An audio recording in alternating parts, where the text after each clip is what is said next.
తగ్గాను నేను. కొంతమంది మద్దతుదారులు అన్న పేరు మీద నా నిర్ణయాన్ని ప్రశ్నిస్తా ఉన్నారు. జగన్ బాబాయ్, జగన్ తన బాబాయిని మర్డర్ చేసినా ఆయన మద్దతుదారులు ఆయనకు ఓట్లేసిన వాళ్ళు ఒక్క మాట అనరు, వెనకేసుకొస్తారు. హార్ట్ అటాక్ అని వెనకేసుకొస్తారు. ఓడిపోతున్నా కూడా గెలుస్తున్నామన్న ఒక నిలబడే సమూహం జగన్ పక్కన ఉన్నది. వేలాది కోట్లు, లక్షల కోట్ల ఆస్తులు ఉన్నా కానీ అక్రమంగా సంపాదించాడు అని అందరికీ తెలిసినా వెనకేసుకొచ్చే సమూహం వైఎస్ జగన్ సమూహం.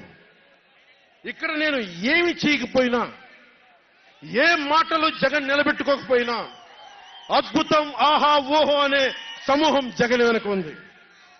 దళితుడిని చంపి డోర్ డెలివరీ చేసినా కానీ వెనకేసుకొచ్చే సమూహం, ఫీజు రీయింబర్స్మెంట్లు ఆపేసినా కానీ వెనకేసుకొచ్చే సమూహం. 2019లో నేను 2019లో పరిమితమైన స్థానాల్లో పోటీ చేద్దాం చేసి గెలిచుంటే మట్టుకు ఆ రోజున జనసేన ఈ రోజున రికగ్నైజ్డ్ పొలిటికల్ పార్టీ అయిపోయింది. నా వ్యూహాన్ని ఎవరు తప్పుపట్టకండి. ప్రజల్ని క్షమాన్ని ఆకాంక్షించే వ్యూహం నాది. కానీ జగన్ ఏమో ఒకవైపు ఎవరు ప్రశ్నించరు, వాళ్ళ సమూహం. నా సమూహం నన్ను ఎందుకు ప్రశ్నిస్తున్నారు? మీరెందుకు ప్రశ్నిస్తున్నారు?